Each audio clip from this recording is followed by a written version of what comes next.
салом бинандагони азиз, закӣ ба ҳушманди телевизиони Баҳористон. Ин барномаи суҳбати рӯз аст ва дар ин барнома вобаста ба эҳёи либоси миллӣ суҳбат мекунем. Бо ирода ва садоқатмандӣ имрӯз моро дар студия ҳамроҳӣ мекунанд муаллимаи азиз Нуринисо Акрамова, мудири бахши фарҳанги коллеҷи техникии донишгоҳи техникии Тоҷикистон ба номи академик Муҳаммад Осимӣ. Хуш омадед муаллима. Фикр мекунам ки мавзӯъ ва моҳияти мавзӯе ки мо интихоб кардем барои шумо ошно аст.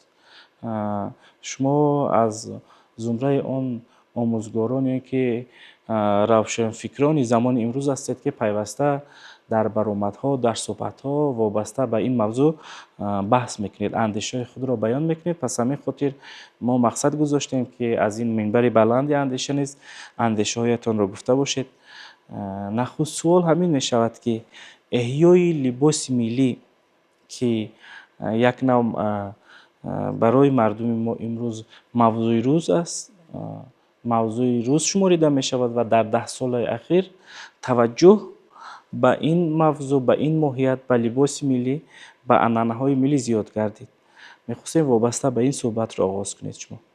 дуруду сипос нисоратон бод пазируфтани шумо дар ин барномаи суҳбати рӯз миннат дорам аз шумо ва бо баробари истиқлолият ба даст гирифтани тоҷикистони азиз бо хизматҳои пешвои муаззами миллат муҳтарам Эмомалӣ Раҳмон ки фарҳанг ва либоси миллии мо аз нав эҳьё шуд ва як дар сатҳи фарроғ гӯям агар имрӯз ба мардуми тоҷик ҳатто дастрас шуда истодааст. ҳар як инсон бо фарҳанги худ меболад, чунки мо куҷое наравем бо либоси миллии худ муаррифӣ мекунем ки мо миллати тоҷик ва бо баробари миллати тоҷик будан ин фарҳанги мо дар кулли ҷаҳон як намунаи ситораи ҳамчун аз миллати тоҷик таҷассум мекунад ва худи пешвои муаззами миллат мегӯянд ки фарҳанг ин ҳастии миллат аст.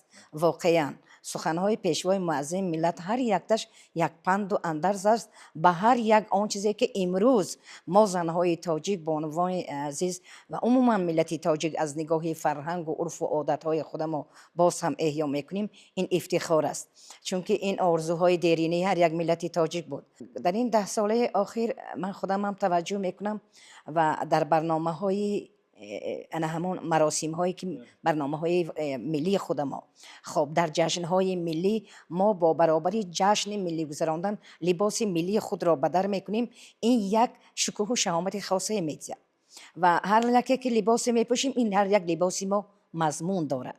куртаи чаканро бинед ки нақш офаридан дӯхтан ин гулҳои саросири рангоранги тоҷикистони азиз мебошад ки давлати мо як давлати ҳамешабаҳор аст ва атлас бошад. ин атлас як хусусияти бисёр шевогӣ барои зан бисёр шинам матоъ мебошад ва бубинед куртаи чакан ва ҳам атласи мо имрӯз ба ЮНЕСКО дохил шудааст. мо ифтихор мекунем албатта, чунки тоҷик худаш миллати тоҷик худаш як сарзаминест, як миллатест ки бой аз фарҳанг аст. нисбат ба дигар миллатҳо агар ман таърихи варақ задам, фарҳанги бое ки мо дорем ягон миллат чини мо фарҳанги бой надорад ва ана ҳамин фарҳанга имрӯз мо метавонем боз ҳам шукӯҳу шаҳомати хоса ва боз ҳам рангоранг бошад. зебогии либос, ана ҳамин зебогии фарҳанги мо ин як нишонае аз оромию осудагию зебогии зан модарро таҷассум мекунад. зани тоҷик худ зебо аст, лекин бо ин либоси миллӣ як ҳусни дигарро зам мекунад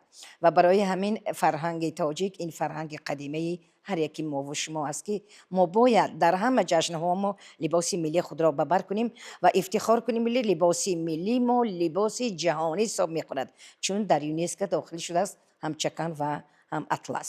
воқеан ҳам вақте ки мо либоси миллӣ мегӯем пеши назар бевосита зан модари тоҷик меояд, чунки истифодабарандаи васеи либосҳои миллӣ ин занону модарони худамон ҳастанд. бале, фикр мекунам ки пӯшидани либос агар яке аз самтҳои асосияш пур кардани бадани мо бошад, пӯшонидани бадани мо бошад, дигар дар он либоси миллӣ ҳуввият аст, маданият аст, анъана аст. вақте ки либосро мепӯшид, либосу инсонията дар як чорчӯба ахлоқ, маданият, фарҳанг нигоҳ медорад. хоб либосе мепӯшед, шумо ҳар як либоса به خودتون قبول نمی کنید. اگر فرهنگی بلند داشتیم و مدنیتی بلند، لباسی می باشید که و تجسمگری زنی تاجیک باشد. زنی تاجیک خودش اگر زن مادر گفتیم این لباس باز هم و یک زیباتر و یک دلچسبتر میکند. ما ملت تاجیک باید همیشه رو ما سرخ باشد، سرسبز باشیم، رنگارنگ باشیم که زندگی ما رنگ با رنگ باشد. انا همون لباس مقصد و مرام ما تجسم میکند. لباس ببر میکنید، یک رقص میکنید یا سرود میکنید، تصور میکنید که همون لباس شما زیباتر همون صحنه میگرداند، چون که تجسمگری همون زن است و این هر یک نقش و نگار این هر یک هویتی ملی را دارد. من افتخار میکنم وقتی که من تاجیک هستم، من زن تاجیک هستم، من تاریخی بای دارم، من با نام یک پیشوای معظم ملت امروز افتخار میکنم که در زمان استقلالیت ما زنها با عنوان را مقام ما چقدر پیشوای معظم ملت برداشتن.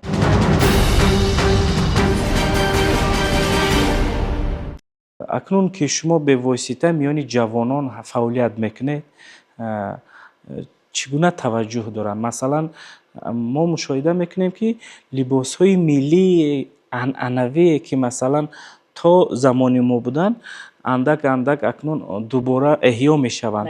نمودهای گونه های آن مثلا میان جوانان میبینیم که با آمیختگی ارلمنت میلیون که با آمیختگی اروپایی مثلا وارد میشوند. شما چی نظر دارید؟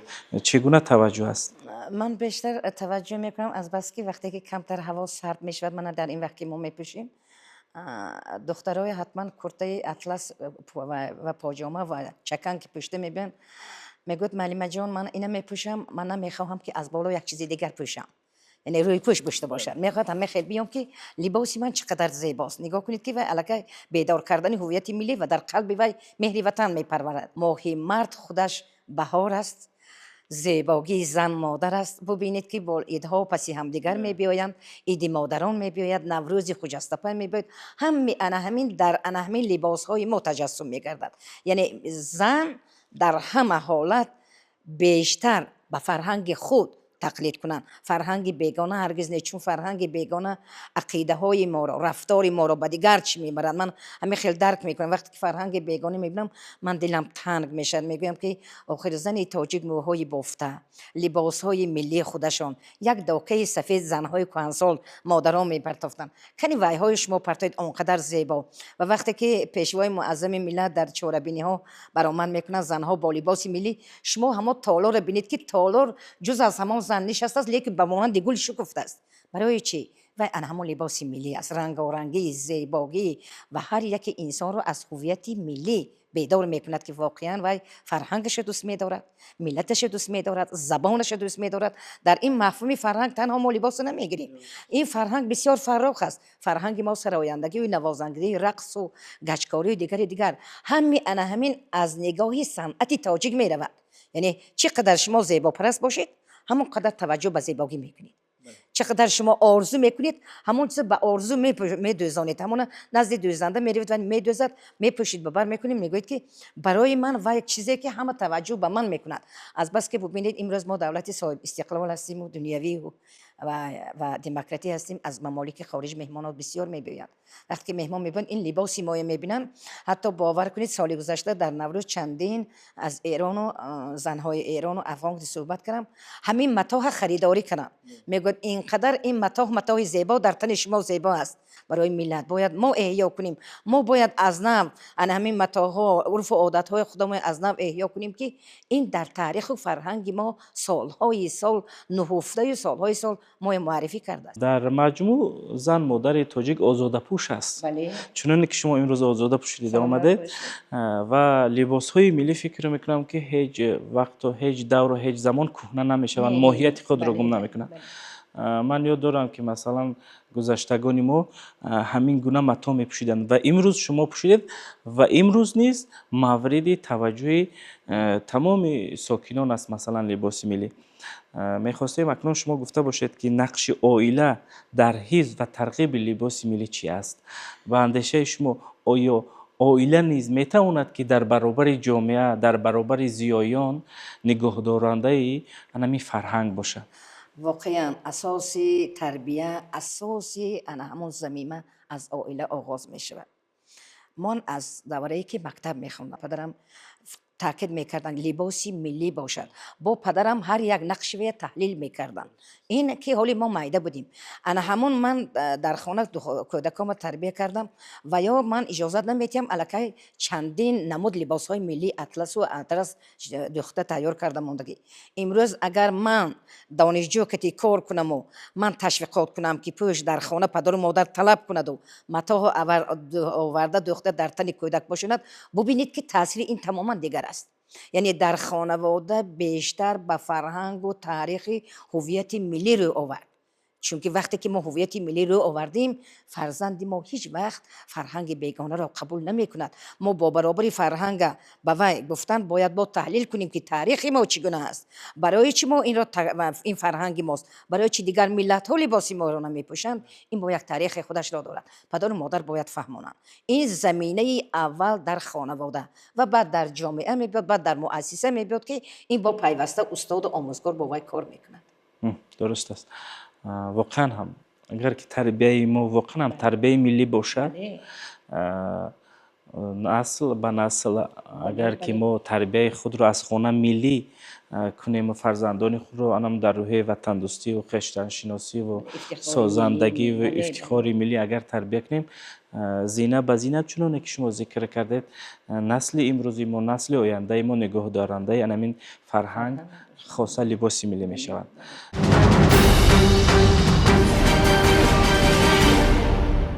مشاهده میکنیم که فستیوال آزمون های گوناگون میگذرد، چنانه که شما اشاره کردید، خصوصا با آغاز فصل بهار، عید مادران است، جشن نوروز است، ما نمودهای گوناگون داریم، فستیوال صد رنگی چکن داریم، سیر گل لاله داریم. میخواستیم وابسته به اینها بگوید که این همه یکی دیگری را پوره میکند، باز هم در سمت نگهداری فرهنگ ملی که در سرگه آن لباس نیست. بله، این همه زنجیر پیچ هستند، پسی هم دیگر میروند. ما هر سال سیر گلی لاله میرویم. من دانشجوها زیاده از 80 تا 90 نفر دخترها 50 نفری جدا میکنیم، 60 نفری، همه به بر لباس ملی میکنن. شما نگاه کنید که با برابری لباس ملی به بر کردن، این یک مضمون بسیار خاصی وسیع زیبایی به تاریخ و فرهنگ رو آوردن است. دومین، در همان رسته ها میگردیم، گل ها شکفته است. در میان گل ها این دختران میدارن با لباس ملی، میگوید که با یک شکوه و شهامت خاصه این چقدر زیبا شده است. و باز این در دل کودک مهر پیدا میکند که من در همین چاره‌بینی اشتراک میکنم، حتما لباس ملی خودم را داشته باشم که چقدر رنگارنگ زیبا. ما وقتی که میرویم در آنجا عکس های گوناگون میگیریم. این عکس های گوناگون با برابری گرفتن همون لباس از یک طرف میبینید و تماما یک خاصی دیگر رو میدارد و خودش میگوید که اینقدر معلم زیبا که برایم، من من بعد همین رو به بر میکنم. مادرم گفتم که از همین رنگ خرید یا به من چکن دوزید. ببینید که در دل کودک مهر وطن، افتخار از وطنداری و میهم پرستی و ارزش های ملی و فرهنگ خاص امروزه ما و این چنین عنعنه های ما تولید مییابند در ضمیر آنها و بعدا آنها میتوانند آینده فرزندان خویش را در همین روحیه تربیت کنند. بله، درست است. واقعا هم میخواستیم اکنون گفته باشید که امروز لباس های ملی بالاتر گفتیم که با آمیختگی دیگر لباس ها، دیگر متاع آماده می شوند. شما که زیبایی پرست هستید، به همین چی توجه میکنید؟ چی است تا کدام اندازه شما همچون یک زن مادر تاجیک موافق هستید مثلا آمیختگی لباس ملی با دیگر نوع متاع ها؟ بله. اگر وقتی که کلکسیه میگوین این رو کلکسیه میدوزن، هر خیل میمانن، متاع و بعد اطلس یا چکن میمانن، این هم به من خوش می بیاید. لیکن وقتی که وای هم تو پره از همون متاع اطلس و چکن باشد، وای دیگر است. نگاه کنید، وای با یک میدوزن اروپایی، ما میگویم پلاتس، میگویم اروپایی میدوزن. وقتی که وای میپوشید، وای الکی از تاریخ ما کمتر شباهت میدید، شباهتش کمتر میدید. من شخصا من اطلس دارم، اینه همچون کاستوم دوزاندم. در کدام وقت؟ در حالتی که مثال یک برف میشوه، باران میشوه، کاستوم میپوشم میدارم دارم. چون که وقتی که من اگر خودم ارج گذاری نکنم، دانشجو من با دانشجو ایدئال نشوم، وای ارجگذاری و ایدئالی مرا قبول نمی کند. پیش از همه پدر و مادر ایدئال باشد و استاد و آموزگار در آن مؤسسه‌ای که وای کار میکند یا میخواند یا چی میکند فعالیت میکند. انا همین وقتی که وای لباس ملی دوختگی باشد وای دیگر است. حتما زیبایی وای دیگر.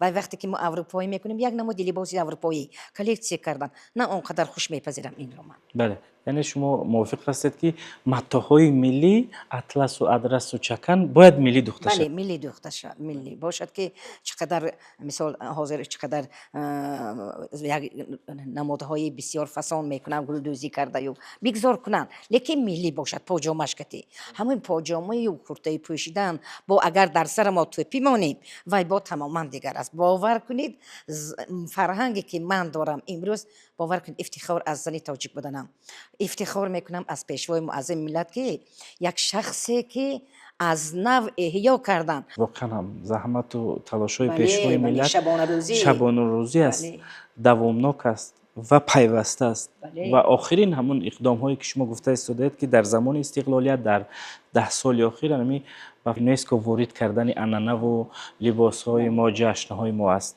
این هم خدمت پیشوای معظم بله، ملت. این هم بله. خدمت پیشوای ملت هستند که تا به هنوز برای این ملت، برای این دولت، برای شکوفایی، برای صلح و ثبات خدمت کرده استادند.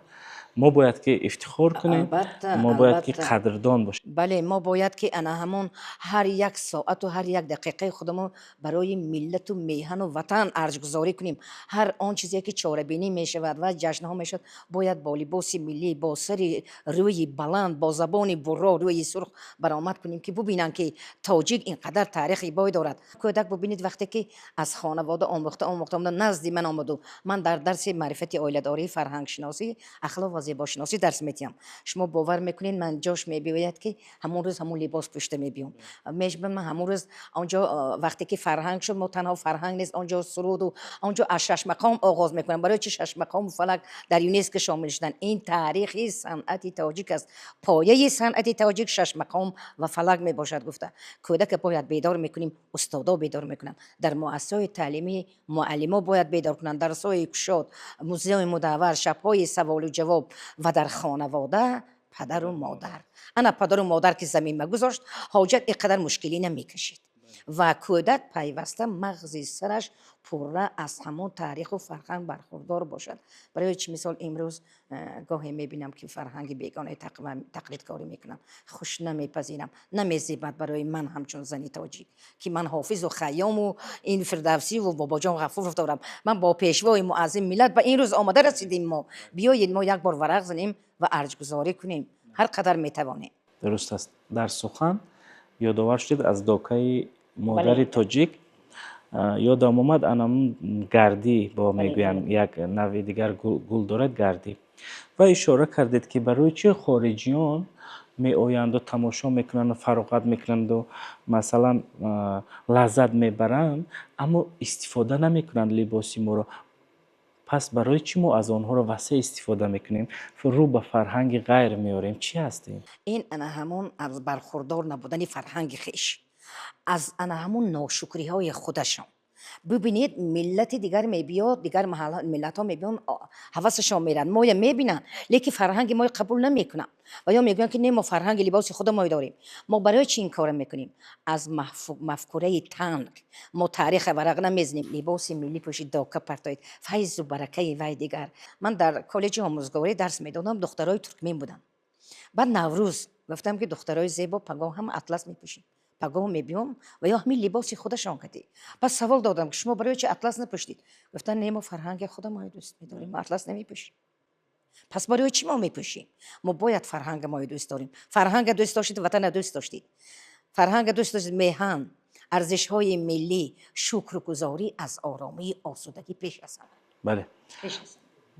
اکنون شما مسئولیتی مادر میشمارید که اینجا اشاره کردید که زنان و مادران ما چون پیشوای ملت نیز روی میارن و زنان و مادران در برابر همه اون دستگیری ها تاکید میکنن که نگاه دارنده فرهنگ پیش از همه زنان و مادران هستند. شما نیز مسئولیت مادران میدونید در این سمت احیای لباس های؟ بله، پدر یک نام خوش میموند از در بیرون ولی روزی مادر 24 ساعت از زیاد شاید فرزند کنید. اگر مادر در تنش خودش لباس ملی ببر کند و فرزند از لباس ملی تیار کرده پوشاند، شما باور کنید و فرهنگ بیگانه قبول نمیکند. مادر که خودش نمیپوشد فرهنگ بیگانه، بعد فرزندی وای از کی عبرت گیرد؟ بعد گپی من وای گوش نمیکنه، چون که از خانواده مادر الکه غشت پخت. در پیش من وای پخته آمد، خام نآمد. اگر در آنجا پخته می آمد در پیش من مکملتر می شد. زن مادر اساسا در همه جبهه، در تربیت، در سوادناکی فرزند، دوست داشتن وطن، ارجگذاری، دوست داشتن فرهنگ لباسی ملی خودم، این مادران گناهکار هستند. من مادر را گناهکار میکنم، چون که پدران با یک نام نیک میمونن، از در بیرون برای یک لقمه نان مهنت میکنن، در مهاجرت هستن و دیده نشد است و چی میپوشد. باید مادر را اینا احیا کنن، مادر نصیحت کند، مادر برخوردار کنند، مادر دویزانده در تن دخترش پوشاند، خودش پوشد که ببین دختر جان من لباس ملی پوشیدم، تو من همین میپوشی. نیم این خریداری نمیکنم، لباس ملی ما این ما میتوانیم کردن، برای چی نمیتوانیم؟ لیکن از بس که تقلید کاری به همدیگر میبینن که پوشیدن، این پوشیده است حتما باید اینم پوشد. نه، این پوشیده از آن نفری که فرهنگی پس دارد، مفکوره تنگ، تحلیل ندارد، از تاریخش برخوردار. تو برعکس اگر ما 10 نفر 15 نفر زنها لباس ملی که بیاریم و هر روز یک نفر مادر گوییم که لباس ملی خودتان پوشید، گفتن یک تشویقات و تقریبات، این کارها یگان کاری نیست که نشود، مشکلی نیست که آسان نشود، میشود. این وابسته به انمون جامعه، جایی که آن فعالیت میکند و انمون تربیت در خانواده. واقعا سلامت باشید. تشکر زیاد برای ابراز نظر شما. از فرهنگ ما گفتیم که موضوع ما لباس ملی است. شما در آغاز گفتید که لباس ملی این خود فرهنگ است. فرهنگ چند جزئیات دیگر رو میگیرد و صحبت شما نیز در همین مورد بود. پهلوهای گوناگون فرهنگ را به بیننده عزیز تلویزیون بهارستان گفتید.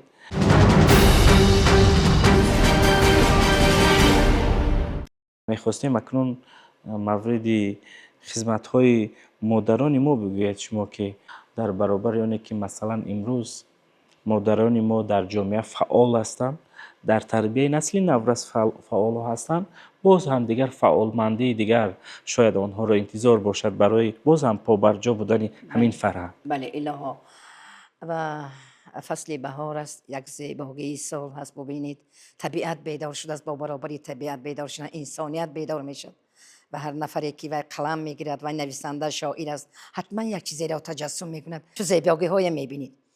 وقتی که فرهنگ گفتیم، من پیش از همه کل مادران تاجیک را به عید روز مادر، زن مادر تبریک گفته، برایشان خانه آباد و زندگی آرام و فضای زیبایی زندگی را تمنا میکنم و آن را میگویم که مادر تاجیک امروز آفریده فرهنگ و تاریخ خیش باشد، بود و می باشد و ما توانسته باشیم که به ارزش های ملی خیش ارزشگذاری کنیم و کودکان را در روحیه افتخار وطنداری، میهم پرستی، احترام ارزش های ملی، فرهنگ لباس پوشی، آداب معاشرت تربیت کنیم که فردا جامعه ما یک جامعه صاحب استقلالی که پیشوای معظم ملت آرزو دارند که سالهای سال این جوانای ما از بس که اهالی ما قسمتشون جوانان هستند در دست جوانان میماند، در دست دختران جوان میمانند، انا همین فرهنگ ما باز هم مستحکمتر و پایدارتر باشد و برای کل مادرها یک عمری دراز و سلامتی بر دوام تمنا میکنم. زن مادر باید پیشبرنده جامعه باشد، زن مادر باید روشن فکر باشد، زن مادر باید رو به معنویات بیاره. هرچند که ما کار میکنیم نمیکنیم، در خانه ما کتاب باشد، ما رو به معنویات بیاریم. کتاب این هستی انسانت، خوشتر ز کتاب در جهان یاری نیست، در غمکده زمانه غمخواری نیست. میگوید ببینید که بهترین کتاب که غم شما از دل شما بیرون میکنه این کتاب است. رو به معنویات بیاریم و در انا همین هوای یک فضای آرام و آسوده فرزندان خویش را تربیت کنیم. ما گوه هستیم که شما میل نظم دارید، ایجاد میکنید. تشکر. البته من یک 10 سال آخر شعر ایجاد میکنم و باور ایجاد کردن من پیش از آن که الهام گیرم، من میبینم یک چیزی که برای من بسیار جالب دقت است. زن مادر همیشه انسانیت را رو به نوآوری می بیارد و من گفتم بار دیگر که نویسنده باشد یا محقق باشد یا شاعر باشد حتما قلم به دست میگیرد و یک شعری در وصف مادر اگر شما اجازه دید قرائت میکردم. من مادرم بر چشمه چون دریاستم، ماهی جهان آراستم. من مادرم گوهر صفت یک دانه ام، شمع طرب در خانه ام، در بزم دل جانانه ام. من مادرم من چشمه آبی روان، برگ گلی در بوستان، ماهم به برج آسمان. من مادرم صد رستم فرزند من، صد شیرک دلبند من، بشنو تو بار پند من. من مادرم گهواره جنبانی کنم، من صلح را بانی کنم، لطفی دل ارزانی کنم.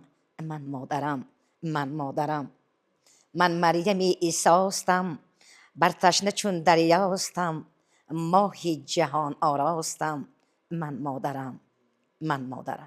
تشکر به شما. بسیار یک شعر عالی، مضمون و محتوای خوب و وصف کننده امروز و دیروز و فردای مادر تاجیک است. ما افتخار میکنیم که با مثل شما پیش از همه چون یک زن، مادر، زیایی، روشنفکر در جامعه امروز ما هستند و انمون دردانه های تعلیم رو، دردانه های تربیه رو هم در خاندان بله هم در جامعه بیدار میکنیم.